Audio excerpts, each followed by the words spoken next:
2018. The court was going to hold the hearing when it was going to announce its decision.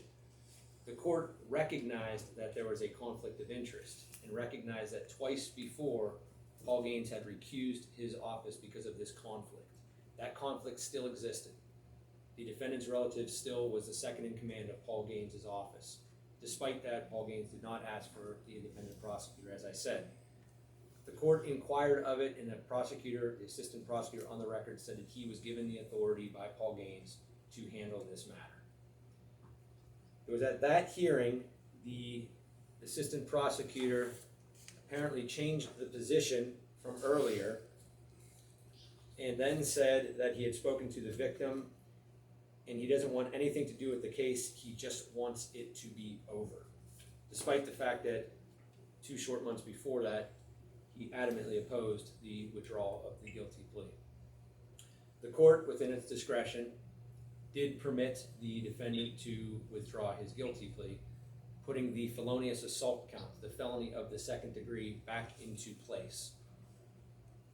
Before the court issued that ruling, Paul Gaines' office had already entered into a prearranged plea agreement where that felony of the second degree was reduced down to a misdemeanor of the 4th degree, a menacing charge. The court even commented that it was somewhat presumptuous of them to assume that he was going to do that and to enter into this plea, but they did it anyway. By amending that charge to a menacing, the defendant, who was a convicted felon having an offense of violence which was non-expungible, was now eligible to have his record sealed and expunged from public view. The defendant pled guilty. He was immediately granted probation and it was immediately terminated.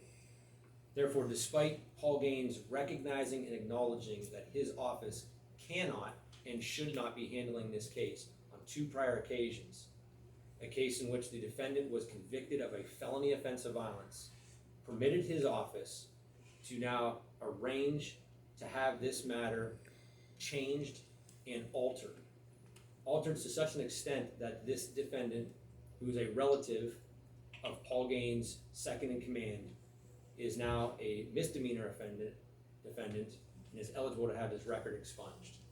I don't know if this has happened in other cases, because those other cases would have been successfully expunged and the public would not be aware of it. I was fortunate enough to find this case before they were able to complete the transaction of having his record expunged. As a prosecutor, you cannot handle a case in which you have a conflict of interest. The conflict of interest in this case is clear. It's been acknowledged by Prosecutor Gaines, and he violated that duty. He violated the duty to the victim. He violated the duty to his office. He violated the duty to the community to protect us from violent offenders. He vacated a felony offense of violence conviction and permitted it to happen and permitted this defendant to plead guilty to a misdemeanor offense. That is a direct violation of his duty as prosecutor. This is just one example of the things that take place under Paul Gaines' administration. In the coming weeks, I'm going to be telling you a lot more cases that have been handled in similar fashion to this one. But this by far is one of the most egregious cases that I found. And I thought it'd be important for the public to know it's the same old business taking place down there. Good Old Boys Network is absolutely in place under Paul Gaines, and he is continuing to do things that he chastised his predecessor for doing. So I have time now for questions. If you have any, Glenn, if you have any questions, I'm free to answer them. Yeah, Marty, this all goes back to a bar fight? It originated with a bar fight in which the defendant, who, as I said, is a relative of Paul Gaines' second in command, Nicholas Modarelli, he smashed a bottle over a kid's face and proceeded to punch him and beat him and put him into the hospital.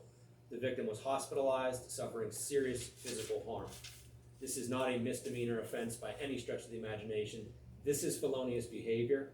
The independent prosecutor got it right. Gaines got it wrong, to the benefit of his second in command's cousin.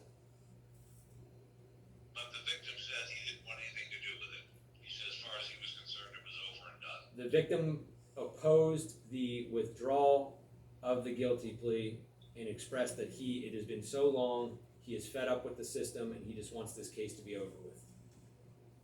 Okay. That does not give Gaines the excuse to violate his duty to the community and to the state of Ohio and to our citizens to allow this to take place. He is the victim, and we should work to make the victims whole. The victim was whole. And imagine how you would feel being a victim, being hospitalized, serious physical harm, and 10 years after the fact, the prosecutor's office contacts you, the prosecutor's office that you know the person who attacked you has close relationship with is now saying, hey, we want to let this guy withdraw his guilty plea and start all over again. We want to allow him to have a misdemeanor. What would you do as a victim? I would be outraged. 10 years later, you want to open a wound that has been healed. My heart goes out to this victim. The position that they put him in is abhorrent, and they should be ashamed of themselves. Okay, between 2006 and 2018, Yes. did this defendant have any other arrests, any other assaults, any other court action? I am not aware of, no. I'm not aware of it. So between 2006 and 2018, he didn't perform any more violence that got him in trouble? Not that I'm aware of, no. Not that I'm aware of. But the law is very clear.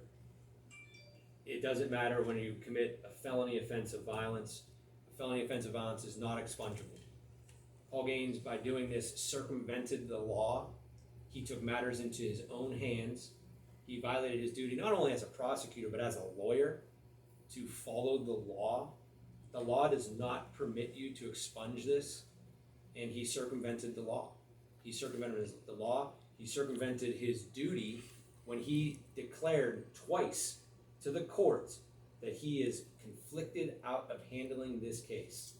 His actions are no different than if a judge were to recuse themselves from a case and have an independent visiting judge come in, and then 10 years down the road, re-enter the case and change the outcome. A judge can't do it, and neither can a prosecutor. Okay.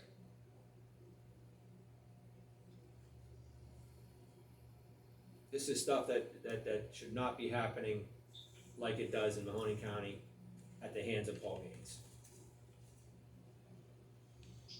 All right, thanks, Marty. Okay. Ed, do you have any questions? Okay. Okay. Thank you, guys. And I have the documentation if you want it. It's also available on the court view as well. Say that one more time, where else it's available if you need it. The documents are available online on CourtView. The defendant, his name is Dominic Modarelli, and it's available on CourtView. There's a case out of Austintown Court, a case out of Canfield Court, and then obviously the case out of the Common Pleas Court. How do you spell that last Okay, thanks, Bob. name? How do you spell that last name? Modarelli. And the case numbers are 2006 CRA 611 AUS, that's Austintown. And there's 2006 TC 611 CNF, that stands for Canfield Court. And then 2007 CR 168, that is the Common Pleas Court case number. Here are the dockets. Oh, Glenn just hung up. Here are the dockets of those three cases, if you want to take a look at those. Here's the entry amending the case originally with the sentencing entry from 2007 when he pled guilty to the felony. Here are, excuse me, sorry about that. Here is the entries setting the hearing on the expungement and the denial of the expungement. Here is the judgment entry setting the motion to withdraw. Here is the plea form. As you can very easily see, they amended it to one count of menacing, misdemeanor of the 4th degree. Here's the intended plea form. Here's the judgment entry of sentencing. And I have the transcripts as well from both of those hearings. detailing everything that I just told you. This is absolutely disgusting. And as a lawyer, I have an obligation under the law to make sure that the proper authorities are aware of this. And I'm telling you and the community right now, the proper authorities have already been notified and they are looking into this. Where would that go? Is that like House Supreme Court, something like that? I am not gonna comment on what authorities I've contacted. I don't think that's proper, but I will say that I know what my obligation is as a lawyer and as a citizen in this community. And I take those obligations seriously, and I made sure that proper people know what has happened here, and I've been assured that it is being looked into. As I said, this is something that has just come up within the last 18 months. You know, something that had I not been looking into this, it would not have been found. And had his record, had they succeeded in getting the record expunged, no one would have known about this.